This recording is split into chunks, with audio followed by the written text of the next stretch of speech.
Hello everyone, welcome to easy engineering classes.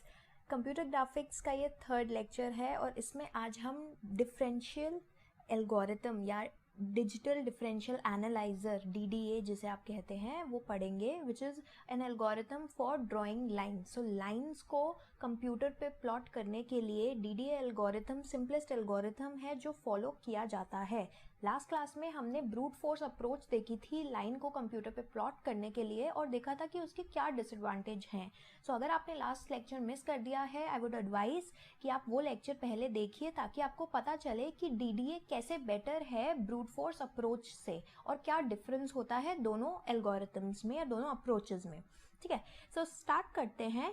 पिछले lecture से continue करते हुए लास्ट लेक्चर में हमने देखा था कि ब्रूट फोर्स अप्रोच में हम क्या करते थे, अगर हमारे पास y equal to mxi plus b line की इक्वेशन है जहां m स्लोप है, b इंटरसेप्ट है, तो उस केस में अगर हमें लाइन ड्रॉ करनी होती थी ब्रूट फोर्स अप्रोच के साथ, तो हर x की वैल्यू के साथ, मतलब हर xi की वैल्यू के साथ के कॉरस्पॉन्डिंग हम yi की वैल्यू निकालते थे और एक एक पॉइंट या एक एक पिक्सल प्लॉट करते चलते थे जब हम स्टार्टिंग पॉइंट से प्रोसीड करते थे और एंड पॉइंट तक नहीं पहुंच जाते थे। ठीक है, सो यहाँ पे हर बार हम एक स्टेप से इंक्रीमेंट करते थे xi की वैल्यू जनरली और फिर yi की कॉरस्पॉन्डिंग वैल्यू कैलकुलेट करते थे m या स्लोप से मल्टीप्लाई करके उस xi की वैल्यू को और इंटरसेप्ट ऐड करके।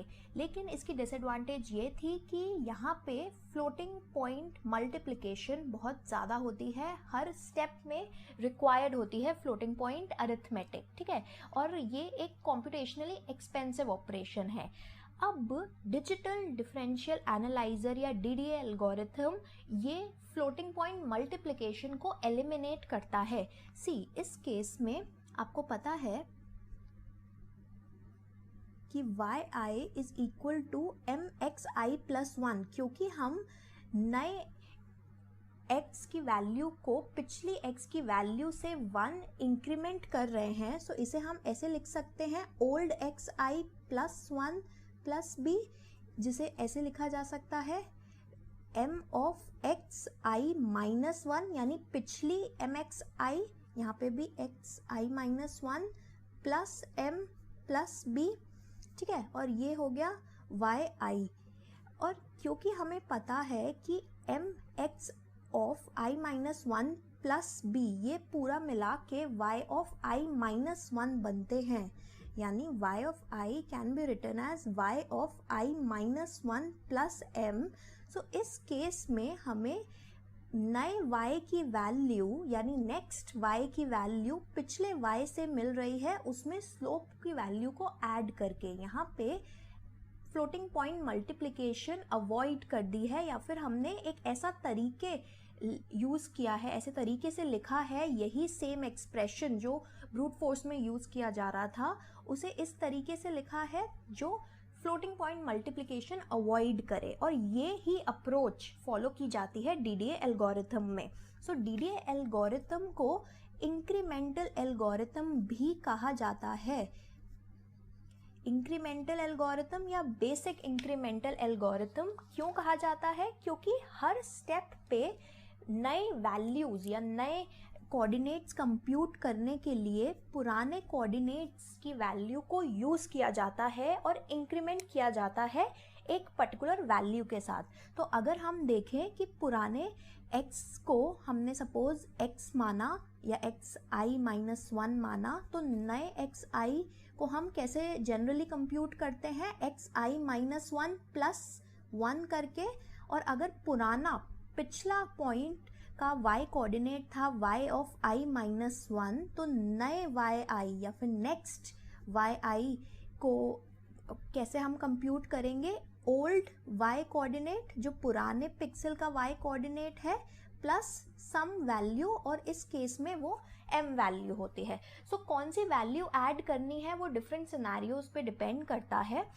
एक जनरल स्ट्रैटेजी फॉलो की जाती है डिफरेंशियल एल्गोरिथम में या DDA एल्गोरिथम में कि आप slope of the line calculate कीजिए और उस पे डिपेंड करेगा कि आपको y को 1 से इंक्रीमेंट करना है या x को 1 से इंक्रीमेंट करना है। और जिसे भी आपने +1 इंक्रीमेंट किया है, यानी जिससे भी आपने ज़्यादा इंक्रीमेंट किया है, दूसरे कोऑर्डिनेट को आप एक डिफरेंट वैल्यू से इंक्रीमेंट करते हैं। सो मेरा कहने का मतलब ये है कि जनरली आप जब ट्यूटोरियल्स पढ़ेंगे या फिर आपको कई बार कॉलेजेस में भी पढ़ाया जाएगा डीडीए एल्गोरिथम, तो कुछ लोग ऐसे समझाते हैं डीडीए एल्गोरिथम कि अगर स्लोप की वैल्यू लेस दैन 1 है तो x को 1 से इंक्रीमेंट करो, y को स्लोप से इंक्रीमेंट करो। ऐसे ही अगर स्लोप की वैल्यू ग्रेटर दैन 1 है तो y को इंक्रीमेंट करो, x को 1/m से इंक्रीमेंट करो। So instead of remembering all these cases, different slopes के केसेस को रिमेंबर करने से अच्छा है एक कॉमन एल्गोरिथम या एक common step by step procedure समझना जो कि हर केस पे एप्लीकेबल होगा। क्योंकि अगर आप देखें तो आपके ऑलमोस्ट टोटल 6 केसेस बनते हैं depending upon the value of slope. See, अगर मेरे पास पॉजिटिव स्लोप की वैल्यू है, पॉजिटिव स्लोप यानी m ग्रेटर दैन 0, अगर पॉजिटिव m है तो या तो m की वैल्यू इक्वल टू 1 हो सकती है या m की वैल्यू 1 और 0 के बीच लाई कर सकती है या m की वैल्यू ग्रेटर दैन 1 हो सकती है। ऐसे ही कॉरस्पॉन्डिंगली अगर मेरे पास नेगेटिव स्लोप है, नेगेटिव m की वैल्यू आती है जो आप कंप्यूट करेंगे delta y by delta x, तो उस केस में भी या तो m-1 हो सकता है, m लाई कर सकता है 0 और -1 के बीच, या m लेस हो सकता है -1 से। सो इंस्टेड आप ये 6 केसेस के लिए 6 डिफरेंट चीज़ें या 4 डिफरेंट केसेस और कॉम्प्यूटेशंस या क्या फॉर्मूला लगाने हैं वो याद करें, उससे बेटर है मैं आपको एक सिंगल मेथड या स्टेप बाय स्टेप प्रोसीजर यहाँ पे लिख के बताऊंगी जो हर केस पे एप्लीकेबल होगा in all these cases. Okay, so I'll just write down that algorithm. See, सबसे पहले अगर आपको स्टार्टिंग और एंड पॉइंट गिवन है x1 y1, अगर आपका स्टार्टिंग पॉइंट है और आपका एंड पॉइंट है x2 y2, this is start and this is and, तो आपको dx वैल्यू कंप्यूट करनी है। dx मतलब स्टार्ट पॉइंट से एंड पॉइंट तक जाने में आपका x कितना चेंज हो रहा है। सो x2 माइनस x1 हो जाएगा। ऐसे ही आपको dy वैल्यू कंप्यूट करनी है कि स्टार्ट से एंड तक जाने में आपकी y वैल्यू में कितना चेंज आ रहा है।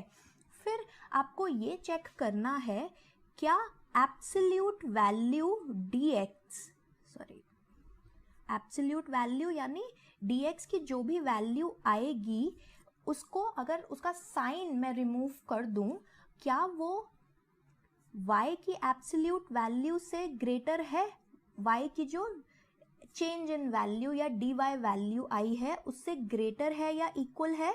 अगर ऐसा है तो आप करेंगे नंबर ऑफ स्टेप्स एक वेरिएबल यहाँ पे मैं ले रही हूँ, इसका मतलब है कि कितनी आइट्रेशंस आपको करनी है।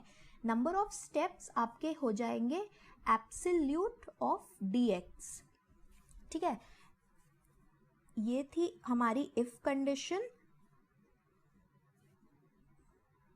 और हमारी एल्स कंडीशन में आएगा कि अगर जो एब्सोल्यूट ऑफ dy वैल्यू है यानी dy विदाउट द साइन जो भी वैल्यू आ रही है वो बड़ी है एब्सोल्यूट ऑफ dx से, तो आप स्टेप्स वेरिएबल को असाइन करेंगे वैल्यू एब्सोल्यूट ऑफ dy, मतलब कितने नंबर ऑफ स्टेप्स लेने हैं वो इस वैल्यू पे डिपेंड करेगा dy की एब्सोल्यूट वैल्यू पे।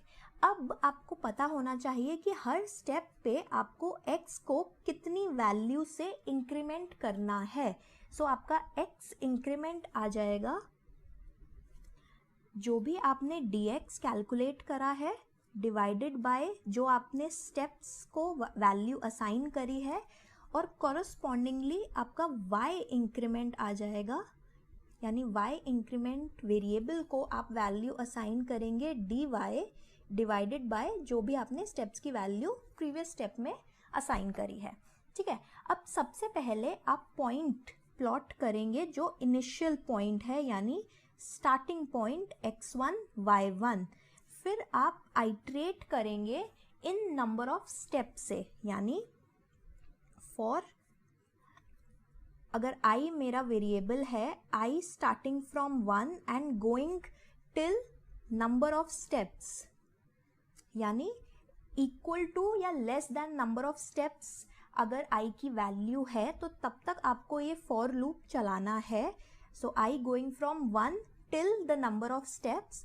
हर आइट्रेशन में आप x की नई वैल्यू कंप्यूट करेंगे. x की नई वैल्यू कैसे आएगी? पुरानी वैल्यू यानी जो एग्जिस्टिंग वैल्यू है उसमें x की इंक्रीमेंटेड वैल्यू आपको ऐड करनी है और कॉरस्पॉन्डिंगली y की वैल्यू आप कंप्यूट करेंगे, नई वैल्यू, वो भी करंट वैल्यू प्लस y की जो इंक्रीमेंट हमें करना है हर स्टेप पे.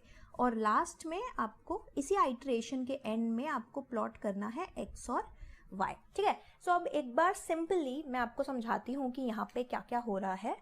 सबसे पहले ये आपका स्टार्ट पॉइंट है और दूसरा आपका एंड पॉइंट है. सो ये ध्यान में आपको रखना है कि क्वेश्चन में क्या स्पेसिफाइड है, स्टार्ट और एंड. ठीक है. आपकी लाइन डेफिनेटली सेम प्लॉट होगी चाहे आप किसी भी पॉइंट को स्टार्टिंग ले या एंडिंग ले, लेकिन जो स्पेसिफाइड है उसी अकॉर्डिंग चलना सही रहता है. अदरवाइज कई बार टीचर्स न्यूमेरिकल के टाइम पे या कॉलेजेस वगैरह में जब आप सॉल्व कर रहे हैं मार्क्स डिडक्ट कर लेते हैं. ओके. सो सबसे पहले हमने कैलकुलेट करा change in x and change in y. So change in x variable की स्टार्ट से लेके एंड पॉइंट तक जाने तक हमारा x कितना चेंज हो रहा है और y कितना चेंज हो रहा है. उसके बाद हमने एब्सोल्यूट कैलकुलेट करा. एब्सोल्यूट कैसे डिनोट किया जाता है? मॉड ऑपरेटर से डिनोट किया जाता है जनरली मैथमेटिकल नोटेशन में. सो आपको मॉड ऑफ dx और मॉड ऑफ dy कंप्यूट करना है, यानी इन दोनों वैल्यूज को बिना साइन कंसिडर करे कंपेयर करना है. जो भी वैल्यू बड़ी आएगी उस वैल्यू को असाइन करना है अपने स्टेप्स वेरिएबल में. स्टेप जो वेरिएबल है वो ये बताएगा कि आपको कितनी नंबर ऑफ आइट्रेशन करनी है, मतलब आपको कितने डिफरेंट पिक्सेल्स प्लॉट करने पड़ेंगे, क्योंकि हर आइट्रेशन में हम एक पिक्सल प्लॉट कर रहे हैं. ठीक है. So number of pixels that will be plotted between the starting and ending point, या फिर कितनी आइट्रेशंस आपको करनी पड़ेगी. अब ये है कि कैसे हर आइट्रेशन में x इंक्रीमेंट और y इंक्रीमेंट वैल्यूज को यूज करके पुरानी x की वैल्यूज को हम चेंज कर रहे हैं. सो यहाँ पे बाय व्हाट या by how much value the previous x and y values are being incremented या how they are being change. तो ये दोनों वेरिएबल्स ये बताते हैं हमें कि कितना चेंज हमें करना है प्रीवियस x और y को हर स्टेप पे. ठीक है. यहाँ पे आपको ये कंसिडर करने की बिल्कुल ज़रूरत नहीं है कि कब प्लस करना है, कब माइनस करना है, कब +1 करना है, कब स्लोप से ऐड करना है. ये सिंगल एल्गोरिथम सारे केसेस हैंडल करेगा, और जैसे मैं आपको अपकमिंग एग्जाम्पल्स में भी समझाऊंगी जो इस लेक्चर के बाद आप देख सकते हैं. ठीक है. अब आपको सबसे पहले एक स्टार्टिंग पॉइंट प्लॉट करना है. This is your starting point,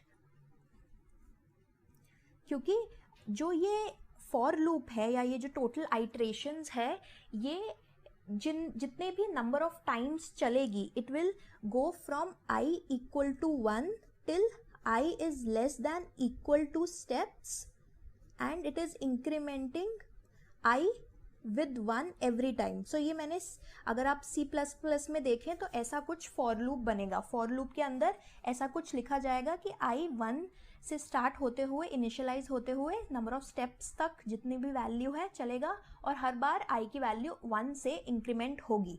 ठीक है. सो स्टार्टिंग पॉइंट आपने प्लॉट कर दिया. उसके बाद आपने x की वैल्यू को चेंज करा. सो पुराने x की वैल्यू में आपने जितनी भी वैल्यू इंक्रीमेंट करनी थी जो हमने पहले कैलकुलेट कर रखी है वो ऐड करी, और ऐसे ही y की नई वैल्यू निकाली और नए पॉइंट प्लॉट करे हैं. So this is this y and this x that we are plotting here. एक चीज़ जो आपको बहुत ध्यान रखनी है यहाँ पे वो है कि x इंक्रीमेंट में एब्सोल्यूट वैल्यू नहीं है, यहाँ पे dx ही है और dy ही है, एब्सोल्यूट ऑफ dx dy नहीं है, क्योंकि अगर आप यहाँ पे जब dx या dy नेगेटिव वैल्यू आ रही है तो ऑटोमेटिकली वो यहाँ पे डिक्रीमेंट करेगा प्रीवियस x की वैल्यू को, और इसीलिए यहाँ पे हमने एब्सोल्यूट नहीं लिखा है। तो आपको ये ध्यान में रखना है कि एब्सोल्यूट हम सिर्फ स्टेप्स की वैल्यू को असाइन करने के लिए यूज कर रहे हैं, और वो भी इसीलिए क्योंकि स्टेप्स नेगेटिव नहीं हो सकते। नंबर ऑफ आइट्रेशंस या कितनी बार लूप चलाना है वो आप नेगेटिव में नहीं लिख सकते, लेकिन क्या x को इंक्रीमेंट करना है कि क्या x की नेक्स्ट पिक्सल जो है वो right of the previous pixel lie करेगा या left of the previous pixel lie करेगा। सो वो पॉजिटिव या नेगेटिव दोनों हो सकता है, क्योंकि अगर आपकी कुछ लाइन ऐसी है, यहाँ पे आपका इनिशियल पिक्सल है, ये है x से पॉइंट है ये 1,1, तो नेक्स्ट पॉइंट आपका यहाँ पे होगा, तो x की ये जो वैल्यू आएगी वो कुछ होगी से 2,1 या 2,2, ठीक है। सो यहाँ पे x इंक्रीमेंट कर रहा है, लेकिन बहुत सारे ऐसे केसेस हो सकते हैं, या फिर अगर आप इसी लाइन को ऑपोजिट ड्रॉ करें तो इस पर्टिकुलर वैल्यू से अगर आप स्टार्ट करें और इस पर्टिकुलर वैल्यू तक आपको जाना है, तो यहाँ पे x की वैल्यू अगर 7 है, नेक्स्ट पिक्सल में x की वैल्यू 6 हो जाएगी, तो यहाँ पे डिक्रीमेंट हो रहा है, और वो डिक्रीमेंट इस पर्टिकुलर वैल्यू पे डिपेंड करेगा। सो यहाँ पे आपको ध्यान में रखना है dx और dy है, ना कि absolute of dx and dy, ठीक है। आई होप आपको ये लेक्चर समझ आ गया होगा, DDA एल्गोरिथम समझ आ गया होगा, लॉजिक कॉन्सेप्ट समझ आ गया होगा, इंक्रीमेंटल एल्गोरिथम क्यों कहते हैं वो भी समझ आ गया होगा। एक चीज़ जो मैंने यहाँ पे मेंशन नहीं करी वो है कि क्या एडवांटेज है DDA की। जैसे मैंने प्रीवियस लेक्चर में भी आपको बताया था कि एडवांटेज DDA की ये होती है कि यहाँ पे कोई फ्लोटिंग पॉइंट अरिथमेटिक या फ्लोटिंग पॉइंट मल्टीप्लिकेशन स्पेसिफिकली नहीं हो रही। Know floating point multiplication. Multiplication operation बहुत ही कॉस्टली होता है, और स्पेशली अगर फ्लोटिंग पॉइंट के लिए, फ्लोटिंग पॉइंट नंबर्स के लिए हमें करना पड़े तो डेफिनेटली टाइम और रिसोर्सेज लगते हैं अगर बहुत सारी आइट्रेशंस हो। सो स्मॉलर एल्गोरिथम्स के लिए इतना वो नहीं है ये डिसएडवांटेज, लेकिन डेफिनेटली अगर आपको एक ऐसा एल्गोरिथम रन करना है या कुछ ऐसा काम करना है जिसमें हर स्टेप ऑफ या हर कंप्यूटेशन एक्सपेंसिव है या हर कंप्यूटेशन मिनिमाइज करनी है हमें, तो उसमें ये एक डेफिनेट ड्रॉबैक होता है जब हम ब्रूट फोर्स अप्रोच करते हैं। यहाँ पे हम कहीं भी m और x की वैल्यू को मल्टीप्लाई नहीं कर रहे, यानी स्लोप और कोऑर्डिनेट की वैल्यू को मल्टीप्लाई नहीं कर रहे, रैदर हम सिर्फ एडिशन कर रहे हैं। सो फ्लोटिंग पॉइंट एडिशन डेफिनेटली है यहाँ पे, क्योंकि m की वैल्यू अगर या फिर x इंक्रीमेंट की वैल्यू जो y इंक्रीमेंट की वैल्यू है, अगर फ्लोटिंग पॉइंट है, x और y तो हमेशा इंटीजर होंगे। ओके, सो ये पॉइंट आपको ध्यान रखना है कि ये हमेशा इंटीग्रल वैल्यूज होंगी, क्योंकि मैंने फर्स्ट लेक्चर में ही बताया था इंटीग्रल ग्रिड होती है, तो आपको यहाँ पे राउंडिंग ऑफ की भी ज़रूरत पड़ सकती है अगर आपके जो पॉइंट्स आ रहे हैं वो इंटीग्रल पॉइंट्स नहीं है। सो राउंडिंग ऑफ रिक्वायर्ड जब यहाँ पे y या x की वैल्यू इंटीग्रल वैल्यू नहीं है, ठीक है। सो प्लीज़ ये चीज़ें ध्यान रखिए, जब मैं अपकमिंग लेक्चर्स में एग्जाम्पल कराऊंगी तो आपको बहुत क्लियर हो जाएंगे ये सारे कॉन्सेप्ट्स।